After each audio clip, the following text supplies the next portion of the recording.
Good morning, everyone. Welcome to another episode of BNN with Bhante Sutta. This morning, we will be studying the Saccavibhaṅga Sutta.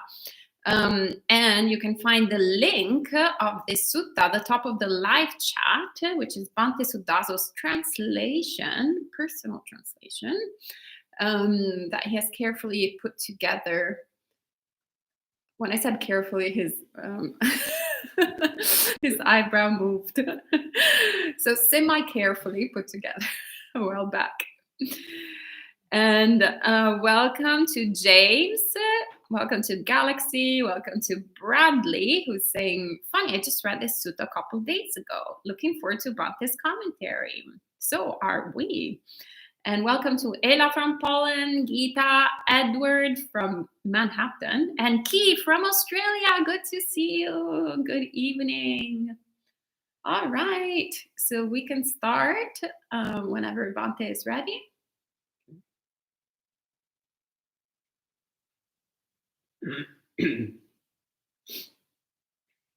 Namo tassa bhagavato arahato samma sambuddhassa. Namo tassa bhagavato arahato samma sambuddhassa. Namo tassa bhagavato arahato samma sambuddhassa. Buddhang dhammang sanghang namasami. So good day, friends. So as mentioned, today we'll be looking at the Saccavibhaṅga Sutta, which is Sutta number 141 from the Majjhima Nikaya. So Saccavibhaṅga means analysis of truth. And in particular, it's an analysis of the Four Noble Truths. So as usual, I'll read through the sutta and periodically stop to make some comments about what it's talking about. And then at the end, I'll answer questions. So you're welcome to type in questions in the YouTube live chat at any time, and I'll go through them at the end. So the sutta begins. Thus have I heard. On one occasion, the Blessed One was dwelling at Varanasi in the deer park at Isipatana. There the Blessed One addressed the monks. Monks! Auspicious sir, those monks replied to the Blessed One. The Blessed One said this. Monks, the unsurpassed wheel of Dhamma that cannot be stopped by a contemplative, a priest, an angel, a demon, a god, or by anyone in the world, was set in motion by the worthy one, the rightly self-awakened one, at Varanasi in the deer park at Isipatana. That is, the declaring, teaching, disclosing, describing, revealing, and clarifying of the Four Noble Truths. What for? The declaring, teaching, disclosing, describing, revealing, and clarifying of the noble truth of dissatisfaction, of the noble truth of the origin of dissatisfaction, of the noble truth of the cessation of dissatisfaction, of the noble truth of the practice which leads to the cessation of dissatisfaction. Monks, the unsurpassed wheel of Dhamma that cannot be stopped by a contemplative, a priest, an angel, a demon, a god, or by anyone in the world, was set in motion by the worthy one, the rightly self-awakened one, at Varanasi in the deer park at Isipatana. That is, the declaring, teaching, disclosing, describing, revealing, expounding, and clarifying of these Four Noble Truths. So, here he's introducing, again, the Four Noble Truths, but he's emphasizing a few particular points about it. First off, he's pointing out the fact that once the teaching of Dhamma has been started, nobody can intentionally stop it. So no human being, no deva, not even the Brahma gods have the ability to stop the Dhamma. So once the cycle of teaching begins, it lasts for however long it lasts, however long the conditions were created to support it lasting. But during that time, it can't be deliberately brought to an end by any one particular being. And here he says that the Four Noble Truths he declared, taught, disclosed, described, revealed, and clarified them. So he's also indicating that he went into a great deal of explanation and clarification about the Four Noble Truths. So this was something which is described in great detail all throughout the suttas. And in this sutta, I was translating dukkha as dissatisfaction. And Ayasoma recently revealed that she's dissatisfied by that translation and that she prefers the more classical translation of suffering, translating dukkha as suffering. And personally, I suffer when I hear that translation. So I'm always vacillating. And actually, I prefer just to say dukkha because dukkha is just dukkha. We agree on that. But if we were going to go that far, then I would just do all of this in Pali. So carrying on with the sutta. Sevata bhikkhave Sāriputta moggallana, bhattata bhikkhave Sāriputta moggallane.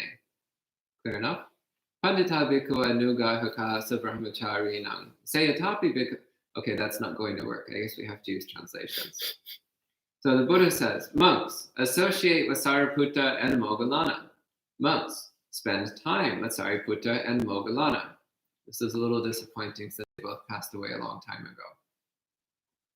They are wise monks who assist their companions in the holy life. Monks, Sāriputta is like a parent, Moggallana is like a babysitter. Monks, Sāriputta leads one to the attainment of stream entry. Moggallana leads one to the highest goal. Monks, Sāriputta is able to declare, teach, disclose, describe, reveal, expound, and clarify the Four Noble Truths. This is what the Blessed One said. After saying this, the Blessed One rose from his seat and entered his dwelling. So this is an interesting statement for a couple of reasons. Again, as I mentioned a few days ago, Sāriputta and Moggallana are the Buddha's two chief disciples. So they were the ones who were considered foremost of all the Buddha's disciples. And of the two, Venerable Sāriputta is usually associated with analytical wisdom. So this precise, detailed insight into the nature of phenomena. And there's many suttas which are taught by Venerable Sāriputta. And all of them have that character of being this sharp, incisive, analytical nature. Mahamoggallana is most well known as being the disciple, the bhikkhu disciple of the Buddha who had the greatest psychic powers. But what tends to get overlooked is that Mahamoggallana was also held forward as being an excellent teacher and trainer of monks. And in particular, his ability in taking people who already had an understanding of the basics of the Dhamma and getting them to vastly deepen and clarify that understanding. So in this sutta, the Buddha says that Venerable Sāriputta was particularly good at helping other monastics attain stream entry, so the first stage of awakening. But Venerable Mahamoggallana was particularly good at taking people who were already stream enterers and getting them all the way to full enlightenment. So bringing people from stream enterer to arhat. So that's worth noting. So Moggallana was not just a guy with cool psychic powers. He was also somebody with deep wisdom and the ability to explain and teach the path to others. But that's a little bit beside the point because this sutta doesn't have anything to do with Mahamoggallana after this point.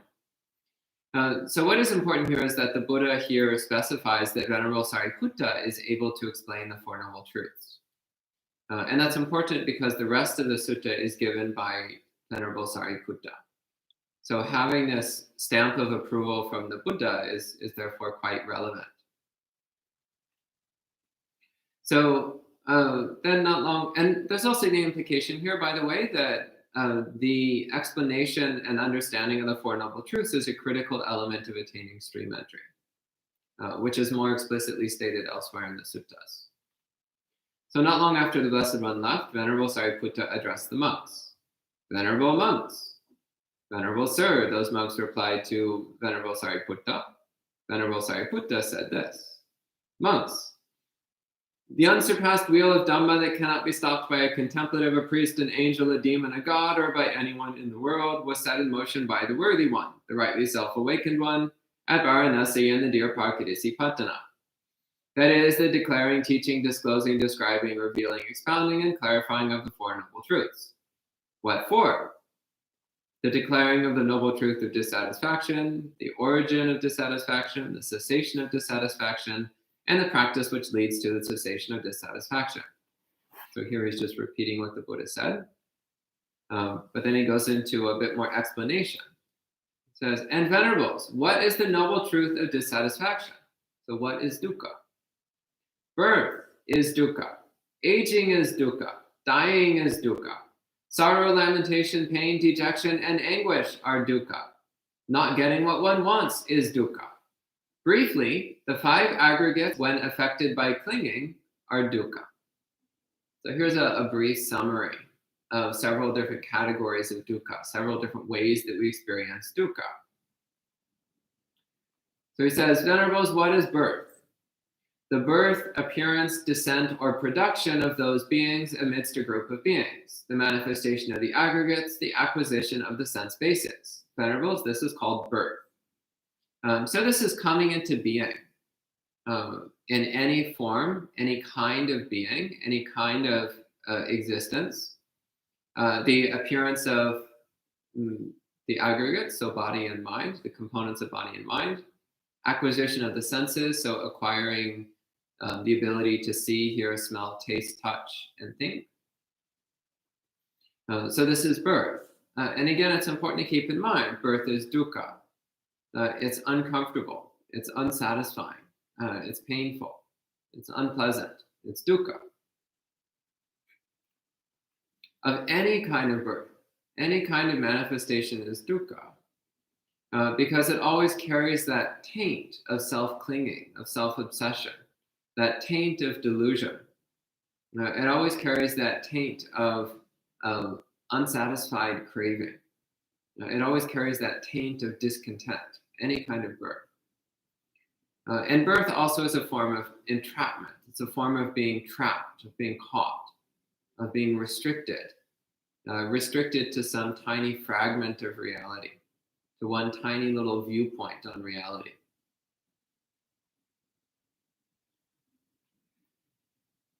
He continues, and venerables, what is aging? So in Pali, the word here is jara, which these days I usually translate as decay rather than as aging. So jara, most commonly you'll see translated as old age or as aging, but the Pali word actually means decay, as is clear in its usage throughout the suttas. It means decay. So I translate this, what is decay? The decay, decrepitude, broken teeth, gray hair, and wrinkled skin of those beings amidst a group of beings. The dwindling of vitality, the weakening of one's faculties. Venerables, this is called decay.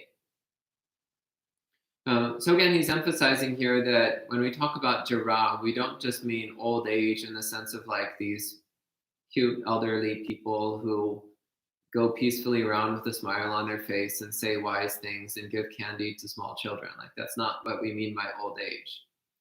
We mean decay, decrepitude. We mean your body falling apart, your mind weakening, your senses weakening, the diminishment of your capabilities. That's what we mean by jara. That's what we mean by decay, old age. And venerables, what is dying? The falling, shifting away, dissolution, disappearance, mortality, and dying of those beings from a group of beings. The completion of the lifetime, the dissolution of the aggregates, the laying down of the body, the severance of the life faculty. Venerables, this is called dying. So pretty clear. It's when the khandhas, the five components of body and mind, it's when they disintegrate. It's when one leaves behind this body and mind, when it comes to the end of its lifespan, when its vitality goes out and the body dies. And venerables, what is sorrow? Venerables, the sorrow, sadness, sorrowfulness, melancholy, or depression of one who has had some kind of misfortune or who has encountered some kind of unpleasant experience. Venerables, this is called sorrow. Again, fairly straightforward. Venerables, what is lamentation? Venerables, the grief, lamentation, grieving, lamenting state of grief or state of lamentation of one who has had some kind of misfortune or who has encountered some kind of unpleasant experience. Venerables, this is called lamentation. For some reason, Ayasoma got really happy when I read this paragraph. And venerables, what is pain? Venerables, whatever is felt as physical pain, physically unpleasant, pain and unpleasantness that arises from physical contact. Venerables, this is called pain. And what is dejection? Whatever is felt as mental pain, mentally unpleasant, pain and unpleasantness that arises from mental contact. Venerables, this is called dejection. It's domanassa in Pali. And what is anguish? The misery, anguish, state of misery or state of anguish of one who has had some kind of misfortune or who has encountered some kind of unpleasant experience. Venerables, this is called anguish. So the important thing to note through all of these here, so sorrow, lamentation, pain, dejection, and anguish, is that all of this has to do with having some kind of unpleasant experience, some kind of misfortune. And what makes an experience unpleasant is that we want it to be different. So he goes into more detail on this in the explanation of the second noble truth. But the cause of all of this unpleasantness is just the fact that we want it to be otherwise. We want things to be different than they are. So then he continues, and what is not getting what one wants is dissatisfaction. Not getting what one wants is dukkha. This kind of wish arises in a being who is subject to birth. Oh, may we not be subject to birth. May birth not come to us. But that wish is not attainable. This is called not getting what one wants is dukkha. This kind of wish arises in a being who is subject to decay. Oh, may we not be subject to decay. May decay not come to us. But that wish is not attainable. This kind of wish arises in a being who is subject to illness. Oh, may we not be subject to illness. May illness not come to us. But that wish is not attainable. This is particularly relevant these days. We're all hunkered down in our homes wishing, may illness not come to us. And yet, nonetheless, a lot of us are getting sick. And the same with dying, sorrow, lamentation, pain, dejection, and anguish. We wish, oh, may we not be subject to these things. May they not come to us. But that wish is not attainable. So this is also called not getting what one wants is dukkha. So it's interesting here that he's emphasizing under this the fact that we're subject to birth, decay, illness, dying, sorrow, etc. When he talks about not getting what one wants is dukkha. Whereas those of us who are raised in a capitalist, materialist culture, we think not getting what one wants means your daddy brings you to the mall but then won't buy you the thing that you want. And you're like, oh, I really want that cheap junk manufactured in a foreign country. And your dad's like, no, I'm not going to buy that for you. You don't need it. It's not going to do you any good. And then we wail and scream and cry and, oh, but I really want to do it. Make me so happy. So not getting what one wants is dukkha. And of course, that's part of it. These days, the modern equivalent is when you go on Amazon and you see all the random junk that you want to buy on Amazon, but then you remember that you already maxed out your credit cards and that it's just not an option for you right now. And you sit there with tears rolling down your cheeks as you gaze longingly at the random useless junk that you want to buy. That's another example of not getting what one wants is dukkha. And actually, it's not too difficult for us to see the absurdity of this. That somehow we can be perfectly content without buying random junk, and yet we have this bizarre craving to buy random junk. And we get sad when we can't buy the random junk that we want to buy. Really, really silly. And yet, all too often, this is the experience that we have. Bradley says modern similes for the suttas. Just as if a boy were to kick and scream and wail for the toy his daddy will not buy for him.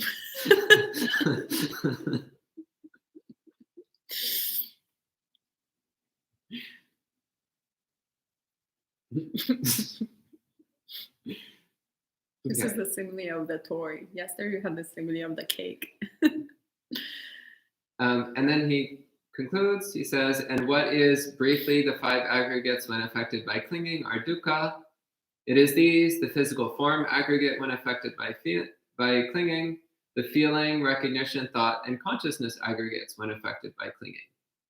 Venerables, these are called, briefly, the five aggregates when affected by clinging are dukkha.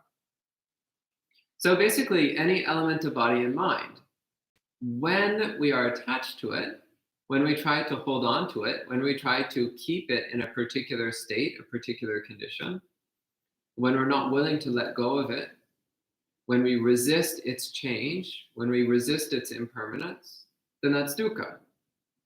So it's not the body and mind itself that are dukkha, it's the clinging that's dukkha.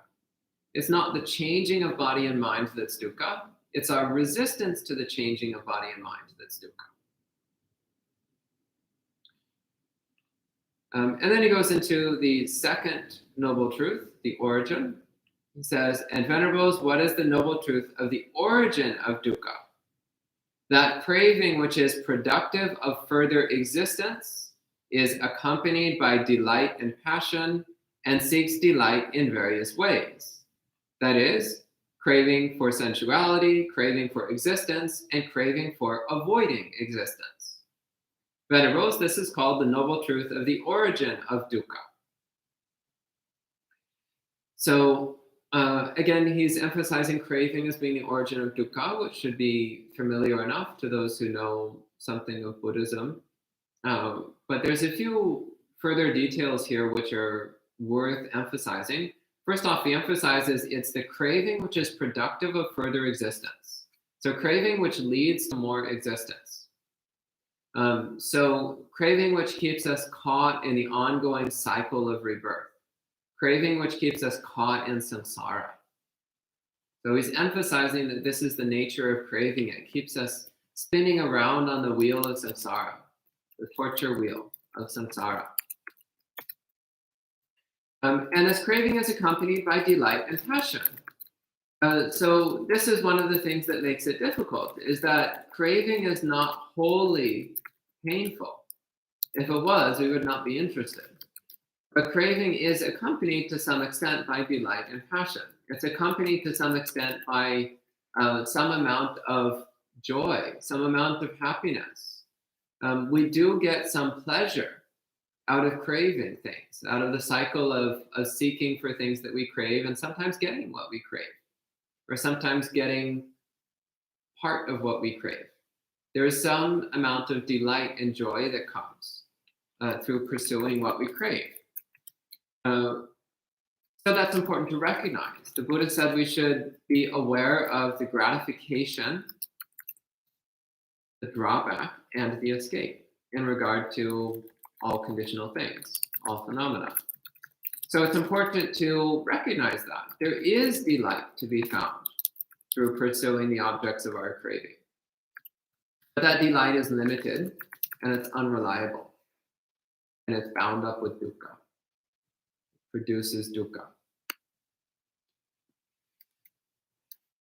So this craving, which is it's admittedly accompanied by delight and passion, which makes it kind of pleasant, but it is productive of further existence, and existence is marked by dukkha. So existence is marked by aging, decay, decrepitude. It's marked by not getting what we want. It's marked by pain and depression and anguish and misery and loss. That ongoing cycle of going on Amazon and buying random crap, that just keeps us spinning around the torture wheel of samsara. That's just giving more and more momentum to the torture wheel of samsara. It's tightening down the thumb screws. We think we're bringing ourselves happiness, but we're actually just driving the thumb screws in deeper. And he says it seeks delight in various ways. So that is craving for sensuality, craving for existence, and craving for avoiding existence. So this is one of the ways that the Buddha divides up craving is into these three kinds of craving. Kama tanha, so craving for sensuality, any kind of sensory experience, any kind of sensual experience. So any kind of sight, sound, smell, taste, touch, or thought. Bhava tanha, which is craving for existence, states of existence. So bhava tanha, there's two kinds. There's specific existence, so wanting to be something in particular, like wanting to be female, or wanting to be male, or wanting to be tall, or wanting to be short, or wanting to be a deva, or wanting to be a cat, or wanting to be anything at all, actually. So that's specific existence. And the other is craving for general existence, just craving to exist, wanting to exist as a separate, independent individual. And that's a bit more subtle. It's a bit more foundational. And actually, that doesn't get completely eliminated until one becomes an arhat. So that's quite a subtle and pervasive issue. Then similarly with craving for avoiding existence, vibhava tanha, there's craving to avoid certain kinds of existence.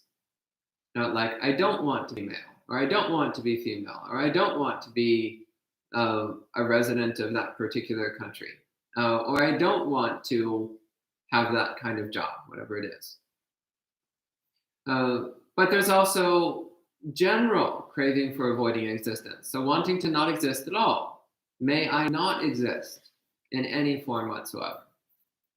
And that also is a big problem because that's still bound up in the sense of self. May I not exist is still a form of attachment to self. It's still a form of self-centeredness. It's wanting there to be a little empty blank spot in the middle of reality called me. So that's still a form of me, still a form of me-centeredness.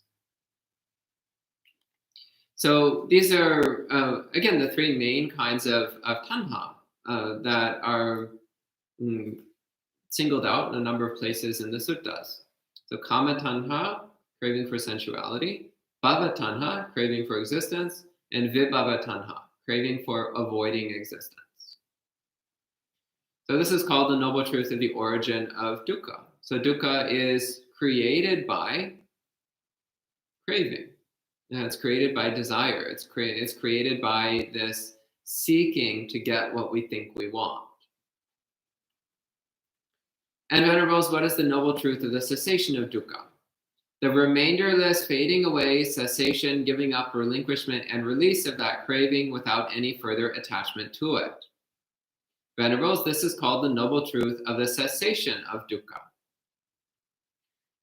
So these days I would translate this slightly differently. So the Pali here says the viraga nirodho. So viraga ordinarily means dispassion. So the cessation of passion, the absence of passion, being free of raga, free of lust and passion. However, there has been a tendency over the past 100 years or so for people to translate the word viraga as fading. But I've been going through how the word viraga is used in the suttas, and this seems incredibly improbable. So I'm not quite sure where this idea came from. And so I found that in the vast majority of cases, translating it simply on its face value meaning of without raga, its face value meaning of dispassion, makes a lot more sense. So asesa viraga nirodha would mean the complete cessation through dispassion. So through dispassion, one comes to the complete cessation of craving. And that is perfectly in line with what the Buddha talks about all throughout the suttas. So many places in the suttas, the Buddha says dispassion leads to disenchantment, and disenchantment liberates. So it's this very clear cycle of dispassion leading to disenchantment, leading to liberation. So dispassion as being the immediate preceding cause for abandoning the source of dukkha. So similarly here, asesa viraga nirodha would translate as the remainderless cessation through dispassion. So the remainderless cessation, giving up, relinquishment, and release of that craving through dispassion, through cultivating dispassion, without any further attachment to it. So it's the complete dropping of craving. So when you recognize something as painful, then what do? We drop it. We stop. When we recognize that we're hurting ourselves, we stop. So when we clearly see that craving is just causing ourselves pain, then we stop. And when we fully, deeply understand the nature of craving, then we have no more interest whatsoever in getting caught up in the cycle of craving. Then he goes into a description of the Noble Eightfold Path. So this is all stock description, so I'll go ahead and go through it relatively quickly. He says, what is the noble truth of the practice which leads to the cessation of dukkha? It is just this Noble Eightfold Path, that is appropriate perspective, appropriate intention, appropriate speech, appropriate conduct, appropriate livelihood, appropriate effort, appropriate mindfulness, and appropriate concentration. So on this occasion, I apparently translated samma as appropriate. So the Noble Eightfold Path is samma ditti, samma sankappo, samma vacha, samma kammanto, etc. And that word samma, it's commonly translated as right in the sense of correct, but it has a few other connotations, a few other meanings. One meaning of samma is peaceful. So that which leads to peace, that which is peaceful and which leads to the highest peace, which is the peace of awakening. Another translation of samma is complete. That which is complete, that which is thorough. Another translation of samma is that which is righteous, that which is morally good. Another translation of samma is harmonious. Another translation of samma is that which is smooth. So samma has a wide range of different associated meanings. So it's important to keep that in mind. So when someone says right view, well, it is right, but it's also all of these other things as well. It's peaceful. It's morally good. It's smooth. It's complete. It's thorough. It has all of these qualities to it, as well as being correct and appropriate.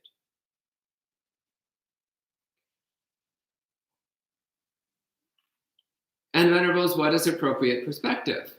Venerables, knowing about dukkha, knowing about the origin of dukkha, knowing about the cessation of dukkha, and knowing about the practice which leads to the cessation of dukkha. Venerables, this is called appropriate perspective. Samma ditti, right view. So right view is defined in a few different ways throughout the suttas. In fact, there's a whole discourse called the Samma Ditti Sutta, which is all about Samma Ditti, different ways of explaining what Samma Ditti means. Here he's defining it in terms of knowing the Four Noble Truths, which is pretty appropriate, since elsewhere in the simile of the footprint, the elephant's footprint, the Buddha makes it clear that the Four Noble Truths encompasses everything else that he taught as well. He says, just as the footprint of any animal can fit within the footprint of an elephant, in the same way, any of his teachings can fit within the Four Noble Truths. So saying that right view is the Four Noble Truths is kind of like saying right view is the entire Buddhist path. Understanding everything the Buddha taught. It all fits together. And then he says, and Venerables, what is appropriate intention? So samma sankappa. These days I tend to translate sankappa as attitude. So samma sankappa, what is right attitude, proper attitude?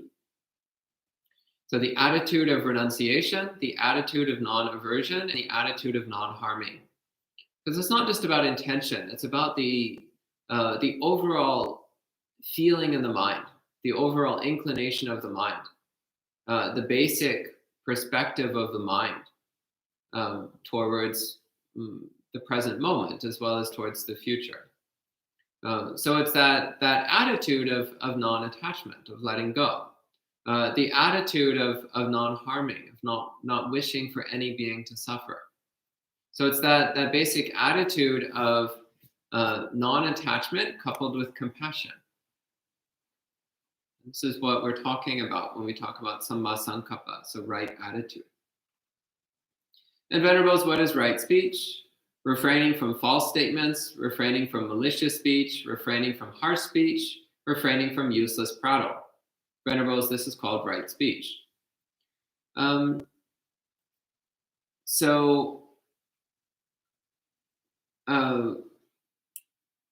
This one can be quite difficult. For one reason or another, even people who are very morally upright and upstanding often have difficulty with their speech. So it's important to be really attentive to what we're saying, why we're saying it, and what effect it's having on other people.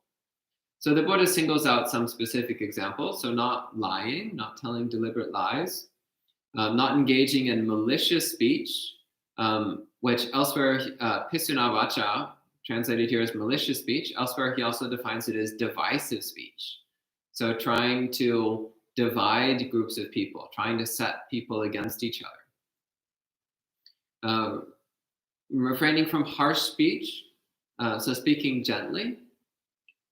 So there's a sutta, I don't remember off the top of my head which one, but there's a sutta where the Buddha also gives the positive counterpart to every aspect of the Noble Eightfold Path. So here he's giving it in the negative, like don't do this, don't do that. But elsewhere there's one where he also speaks in the positive. So for example, for speech, he says to speak gentle, loving, thoughtful words that are worth treasuring, which I find incredibly beautiful, to say things that are worth treasuring. So in contrast to saying things that are useless, so engaging in useless chatter. Next, what is right conduct? Refraining from killing living beings, refraining from theft, and refraining from sexual misconduct. This is called right conduct. So these are 3 of the 5 precepts. So not killing any living being, from the smallest to the largest, from the most subtle to the most coarse. Not killing any living being, including insects and spirits. Not stealing, so not taking anything that doesn't belong to us without permission.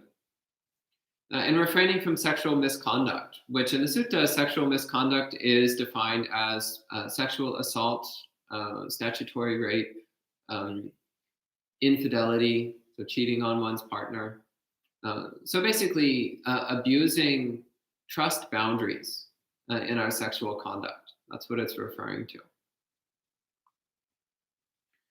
In Buddhism, it's important to note that there is no prescription for the number or gender of your partners. So you can have as many partners as you want, of as many different genders as you want, as long as everybody involved knows what's going on and consents to it. So this is a very important point. Buddhism does not mandate heterosexuality, nor does it mandate monogamy. What Buddhism does say is that to abuse the trust of your sexual partners is extremely bad karma. That's what it does say.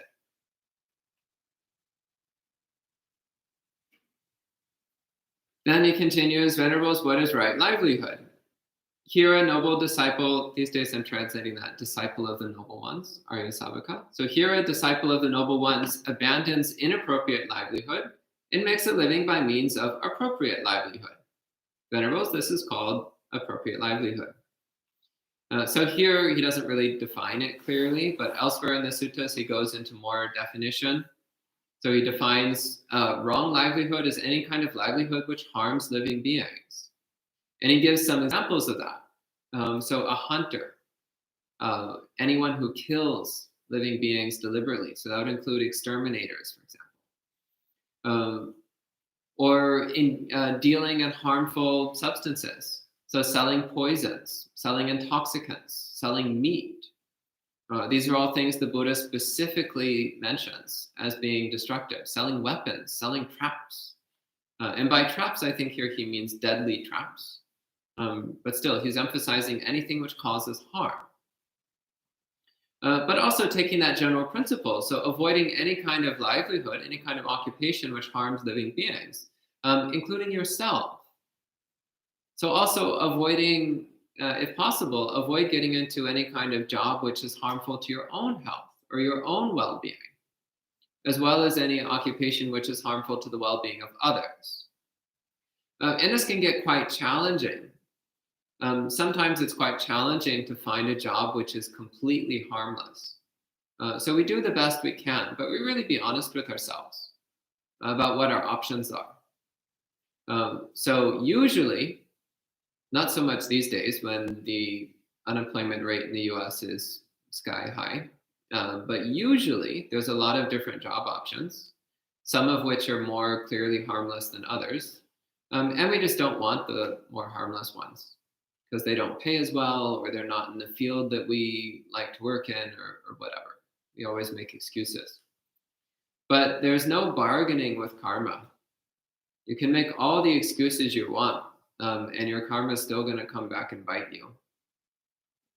So not justifying our choices, because karma doesn't listen to our justifications.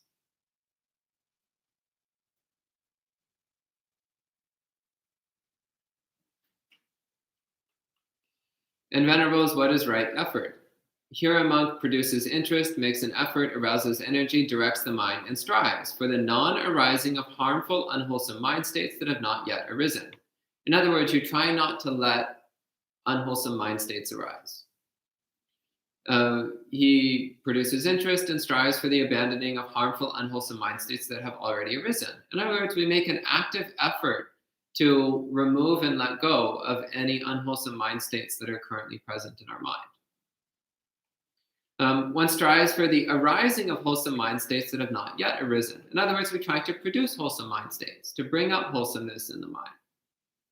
And one strives for the stability, persistence, growth, abundance, development, and perfection of wholesome mind states that have already arisen. In other words, we try to perfect whatever wholesome mind states we have. So if we've got a little bit of loving kindness, well, let's make it a lot of loving kindness. If we've got a little bit of samadhi, well, let's make it a lot of samadhi. So really working on perfecting whatever we have that's wholesome and not letting it fall away. This is called right effort. And what is right mindfulness? Well, we went over part of right mindfulness last weekend, and we'll go over more of it this coming weekend. So here a monk dwells observing the body in terms of the body, ardent, clearly comprehending and mindful, having removed desire and dejection about the world. He dwells observing feelings in terms of feelings, the mind in terms of the mind states in terms of mind states. Ardent, clearly comprehending and mindful, having removed desire and dejection about the world. Venerables, this is called right mindfulness. So that's the 4 satipatthana, the 4 establishments of mindfulness, which, again, we'll finish that up this weekend. And finally, he says, what is right concentration? Here a monk separates himself from sensuality, separates himself from unwholesome mind states, and attains and remains in the first jhana, which has thought, investigation, and the rapture and happiness which is produced by seclusion. So I spoke a bit about this last night. We're talking about samadhi. So entering into the first major development of strong, stable samadhi, which is what we call jhana. So the state of very still, sharp, steady awareness. So here for thought, I put into brackets directed thought, which indicates that this is a very old translation of mine because I haven't used that in a very, very long time. So these days I translate vitakka simply as thought. Because in even in first jhana, there can still be a certain amount of background noise in the mind. It doesn't distract us at all from the samadhi practice, doesn't distract us at all from our meditation, but it's still there. However, it's not directed. It's not intentional. It's not volitional. It's just echoes in the mind. So this is one thing which I most certainly will change about this translation, is removing those brackets. So when something is bracketed, that means it's not actually in the original text. It's something which has been inserted. So keep an eye out for that whenever you're reading any translation. With the abeyance of thought and investigation, one attains and remains in the second jhana, which has internal tranquility and mental unification, is free of thought and investigation, and has the rapture and happiness born of concentration. So it's second jhana, where the mind is completely quieted down. With the fading away of rapture, one attains and remains in the third jhana, dwelling equanimous, mindful, and clearly comprehending while experiencing pleasure with the body. This is what the noble ones call equanimous, mindful, and dwelling in pleasure. So that's the third jhana, where the ecstatic euphoria of the first two has faded, and one's mind is becoming increasingly peaceful. Then it continues, from the abandoning of pleasure, the abandoning of pain, and the previous disappearance of elation and dejection, one attains and remains in the fourth jhana, which is neither painful nor pleasant and is completely pure, composed of equanimity and mindfulness. Venerables, this is called right concentration. So then fourth jhana, where one has completely left behind pleasure and pain, and one's mind has perfect equanimity and mindfulness. And elsewhere in the suttas, the Buddha makes it clear that fourth jhana is the ideal state of mind for practicing vipassana. The ideal state of mind for cultivating insight. So this is also important, by the way, because here, as in several other suttas, it clearly defines Samma Samadhi as being practicing the four jhanas.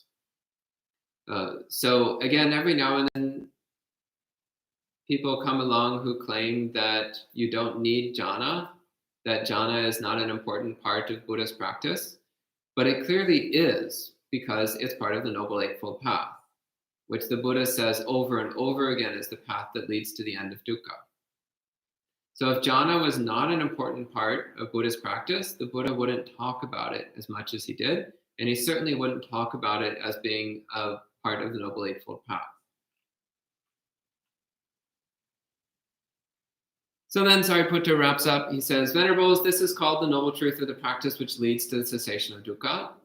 The unsurpassed wheel of Dhamma that cannot be stopped by a contemplative, a priest, an angel, a demon, a god, or by anyone in the world was set in motion by the worthy one, the rightly self-awakened one, at Varanasi in the deer park at Isipatana. That is, the declaring, teaching, disclosing, describing, revealing, expounding, and clarifying of these four noble truths. This is what Venerable Sāriputta said. Satisfied, the monks delighted in Venerable Sāriputta's speech. So that's the end of this sutta. So at this time, if you have any more questions or comments, please feel free to type them in, and I'll answer them as best I can. Thank you, Bhante. Sadhu, sadhu, sadhu. So there were some interesting tech issues during your Sutta study. YouTube was going a little crazy, but it's quite amusing because it was during the Wheel of Samsara that the video disappeared and there was the yep. And then you said, and when you're out of the Wheel of Samsara, and then you appeared again. Oh, wow. That's pretty cool. Yeah, namely, it's the torture wheel of samsara, which I found quite amusing. And so let me scroll up. Welcome to many other friends. Hello, Mark, Marielle, Yanni. And happy Vesak to is saying Ki. So to those who are celebrating Vesak today, happy Vesak week. Vesak week. Yeah. Actually, Vesak is the whole month, if we wanted to be precise. There you go. Happy Vesak month. And hello to Yasmin and Sally and Ethan and Catalina. Lots of good friends online. Great to see you. All right.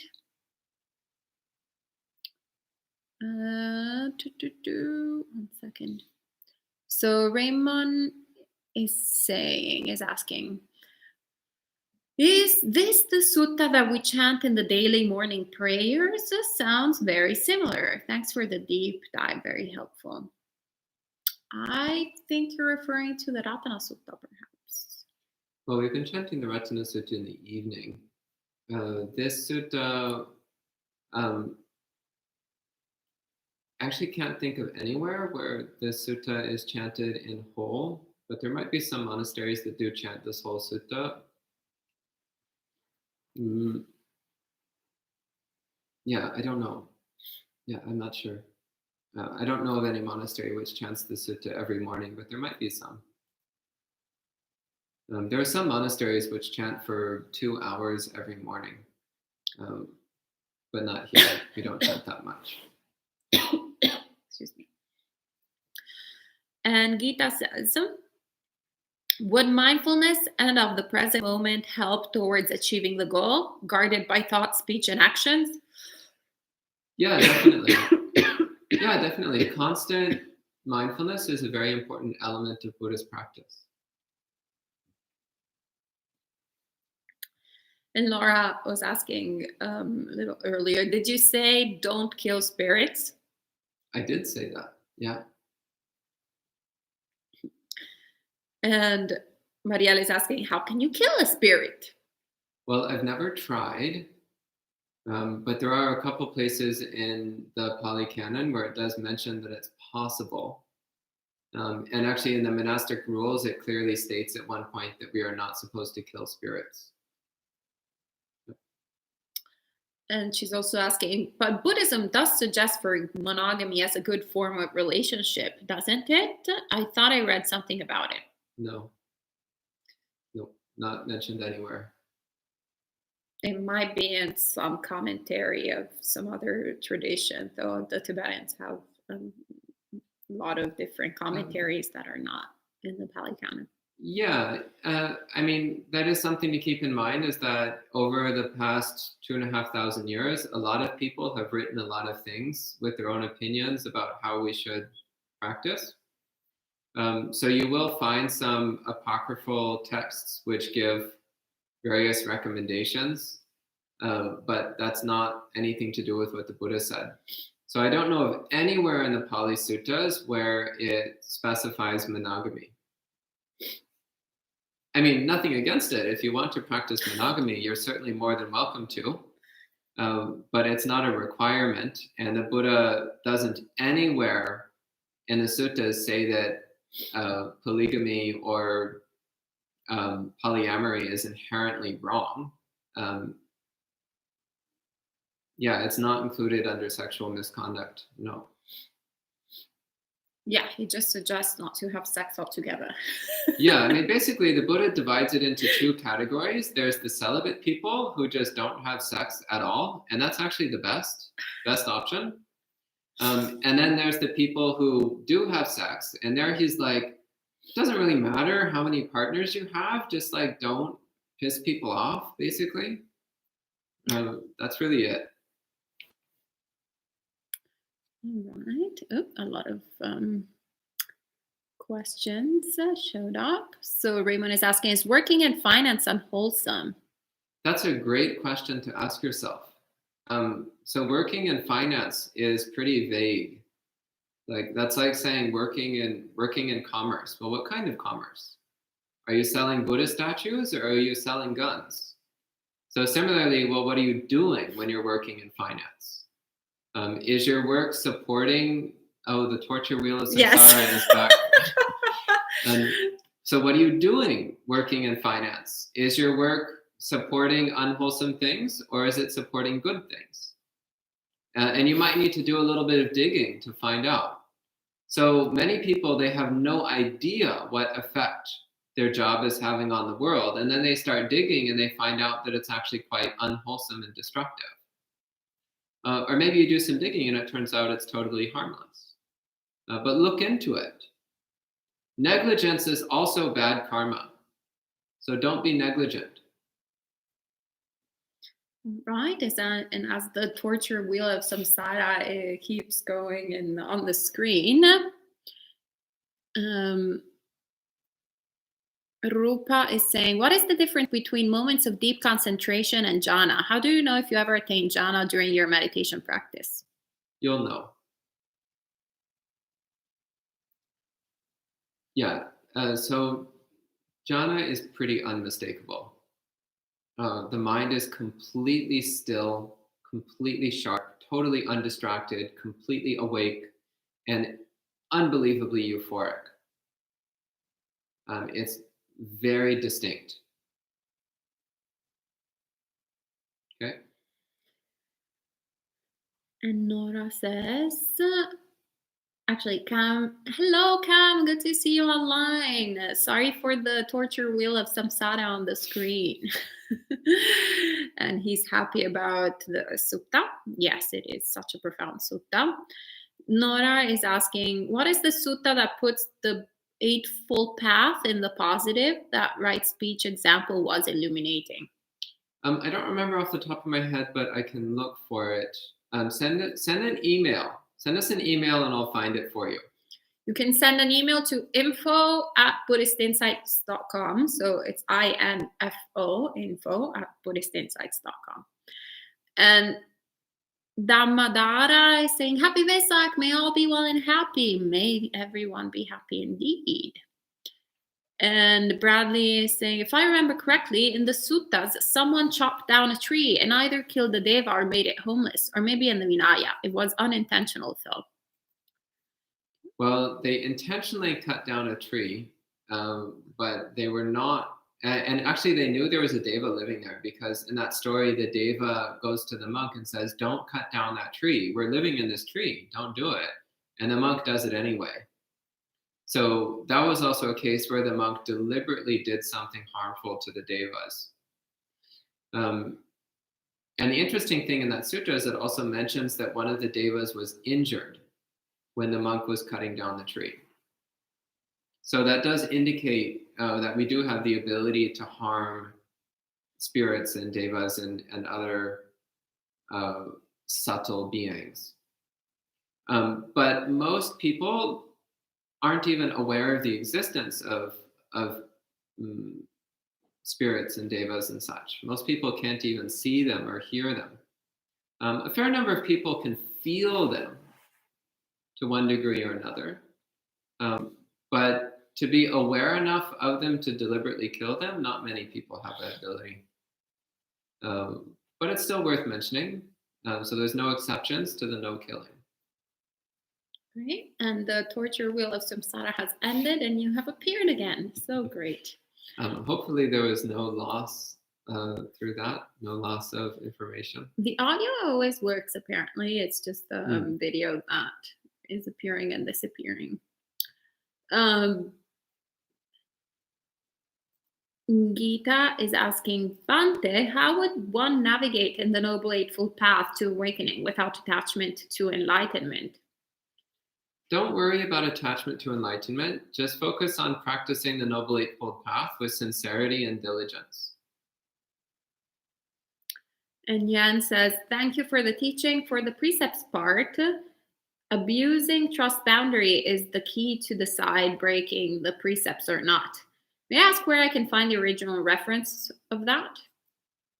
Send an email. Email info@buddhistinsights.com, also for you, Yan. Yeah, it's much easier when I have a bit more time to dig out the sutta references. Yeah, so send an email. And Suzanne, good to see you again. And she says, marriage kills spirits.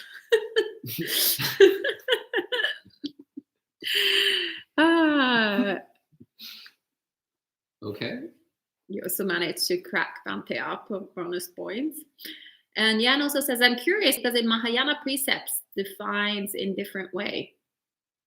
Oh, different in what way? What way is it different, Jan? If you can elaborate, we're all curious. And Raymond says, what would be the proper way to observe Vesak tomorrow? Well, there's a lot of different customs around Vesak. So you can look online and read up about the various customs. One of the common customs is to chant the Dhammacakkappavattana Sutta. So that's what we'll be doing tomorrow morning. We'll chant the Dhammacakkappavattana Sutta. And to talk about the Buddha, to reflect on the Buddha, to remember the Buddha all day long. But there's a lot of other customs. A very common one is the ceremonial bathing of a Buddha statue, which we probably won't be doing here. But yeah, look online. There's a lot of different customs around Vesak, but there's not really anything specified in the suttas. And Jan is elaborating on the Mahayana precepts, saying that Mahayana, for example, defines more in the action forms. So if you're, are you referring to the 10 major and 42 minor Bodhisattva precepts from the Brahmanet Sutra?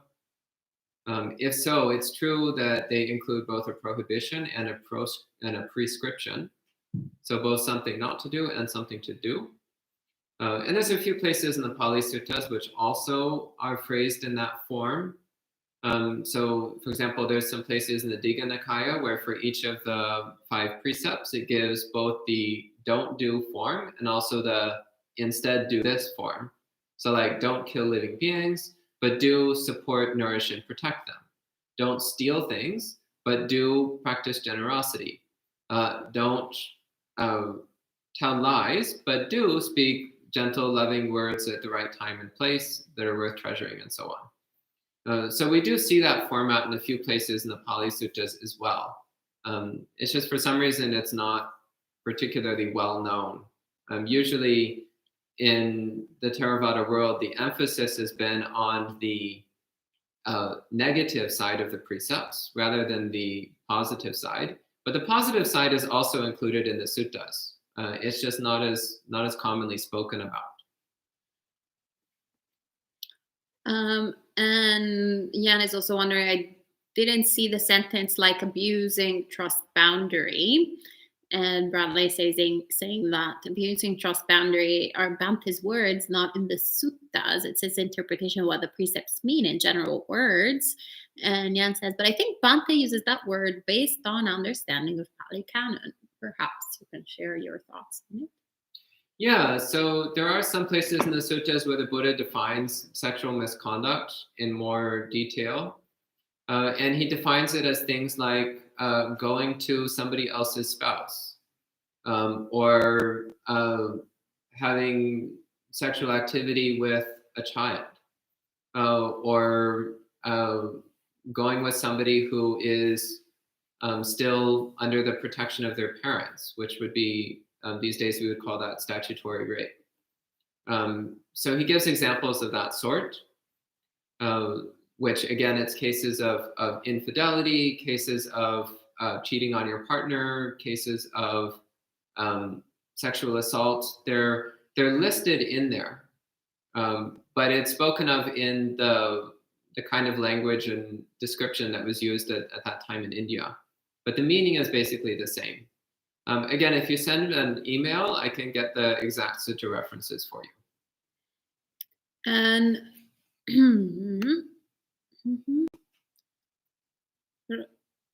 Rupa says, during meditation where the mind is very calm to the point there is no other thought, just very joyful to the point where you don't want to focus on the breath, craving, but requires effort to bring mind back to focus on breathing. Is that deep concentration?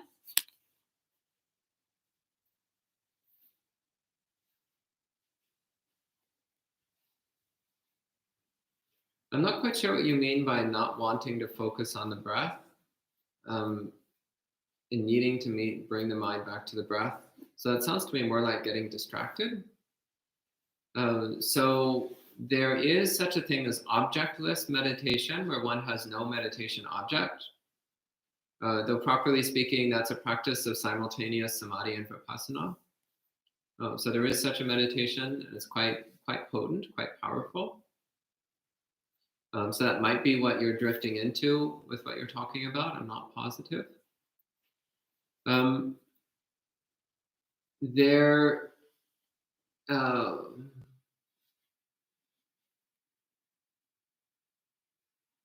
yeah, I would have to have more information as to what exactly you're going through before I could speak more clearly about it.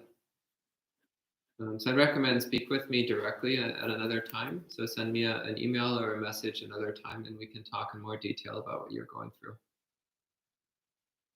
All right. So also for you, rupa@buddhistinsights.com. The mailbox will be very full.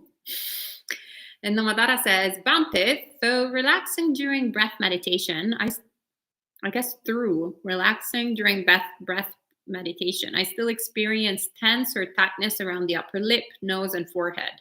May I know how to overcome this problem? Yeah, don't worry about it. Just keep doing the meditation.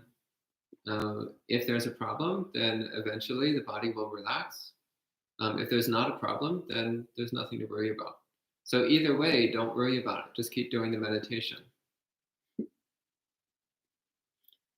All right. And Bradley is coming out as a Greek type. I already knew that, Bradley. No, I'm adding that to the question. Bhante, sometimes it seems like the gratification of sensuality is greater than the drawback for me.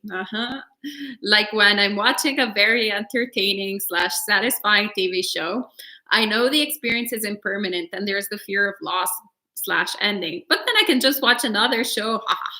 What's a good way to work with this? It's starting to feel like an addiction. Then it probably is an addiction. Yeah, so you need to spend more time contemplating drawback.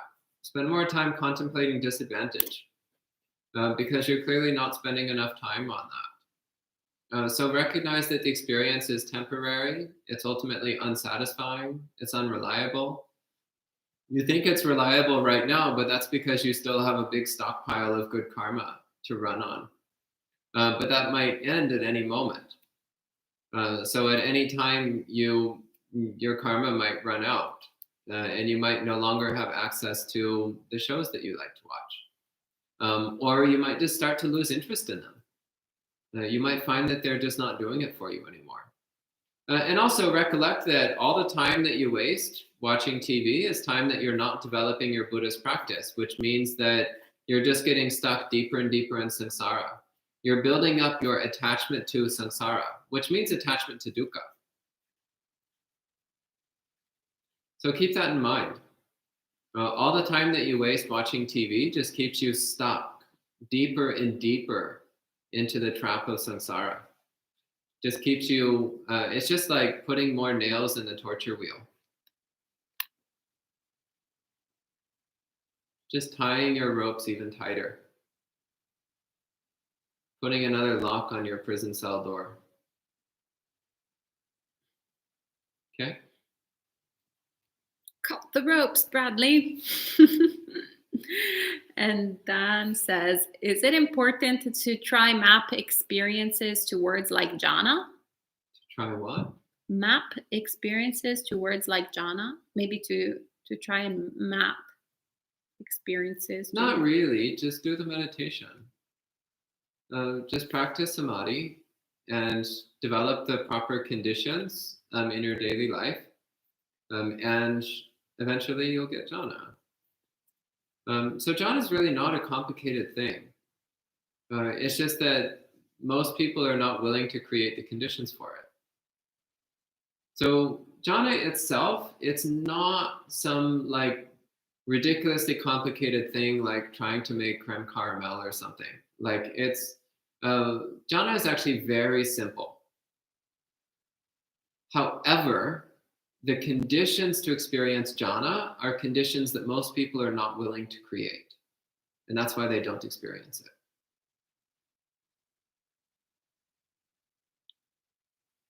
Right. And Marianne is saying, for the lay people who do watch TV and are attached to samsara, there is this show, The Good Place, which if you watch completely, you will see it has some deep Buddhist insights in it. I think if you don't watch it, then you'll find some really good Buddhist insights in your practice. There's another show that you can watch, which also has a lot of Buddhist insights. And it's even called the Buddhist Insights channel on YouTube. You can watch that channel and you'll find it's filled with Buddhist insights. There's also a really great book you can read. Actually, it's a series of books, which we call the Pali Canon, which also is filled with Buddhist insights. So more lovely things that you can do with your free time. Oh my God, I'm dying. Bradley says, feels like eating dandelion greens instead of cake. Just kidding. I love you guys. Okay. And Mehmet is asking, Bhante, if I may ask a question related with yesterday's topic, why would an arhat have a volition for a pleasant life since there is no pleasant nor unpleasant anymore? Persisting momentum from prior to attaining awakening. That's the first thing that would come to my mind. But realistically, I'm not an arhat, and I don't pretend to understand the mind of an arhat. Their minds operate quite a bit differently than ours do. Marielle is saying, I'm doing all the options, Bhante. Well, I'm happy that you're incorporating lots of wholesome things into your unwholesome lifestyle. Did you say in your unwholesome lifestyle? I did, in fact, say that. Okay, that is disclaimer Bhante's dorky sense of humor. Anyway, well, actually, realistically, that's what pretty much every unenlightened being is doing. Pretty much every unawakened being is practicing a mixture of wholesome and unwholesome activities. So what we're doing is we're trying to keep building up and improving the wholesome ones while diminishing the unwholesome ones. So it's kind of like quitting smoking. Most people are not successful. If someone's smoking like 2 packs a day, most people are not successful to try to just stop overnight. Instead, what they're successful with is gradual reduction over a period of time. So instead of 40 cigarettes, tomorrow they smoke 39. And the next day they smoke 38. And the next they smoke 37. And in that way, eventually, over the course of a few weeks, they can quit. So it's the same. Most of us are in the process of gradually increasing our wholesome activities and gradually decreasing our unwholesome activities. Great. And Yan says, actually, what I mean above that precepts in Mahayana focus on forms, actions, while what Bhante mentioned today, I felt it's more about the mind, heart, whether hurt to the others, and the compassion.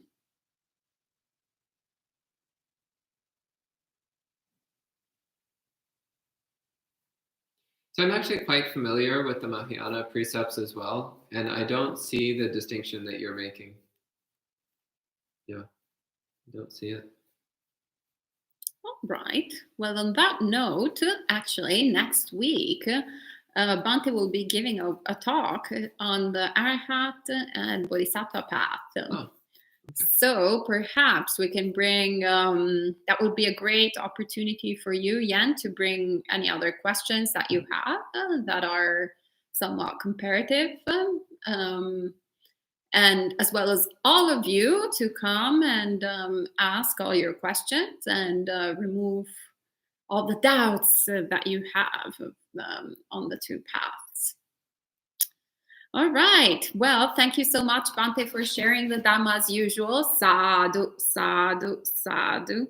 And thank you all for joining in this morning and evening, all the time. It's so great to see you all. And Kia is saying, is that a study on a Mahayana Sutra next week? No, it will be a talk that Bhante will be giving, and it will be on Tuesday evening, something like that. If you check our website, there's all the updates on that on BuddhistInsights.com/events. You'll find all the different events. All right. And we'll see you this evening with tonight's special guest star, Bhante Saccavibhaṅga from Los Angeles. So be great. Bhante will be sharing Dhamma this evening, and then tomorrow morning, it's the time when we will celebrate our first virtual Vesak. So come, we'll do lots of Buddhanusati, take precepts, refuges, and share some Dhamma on how awesome the Buddha and the Dhamma and the Sangha are, and how it's really great to practice Buddhism, and we don't need to watch shows. We don't need mindless entertainment because we just have so much Dhamma Sukha to experience. All right. Have a great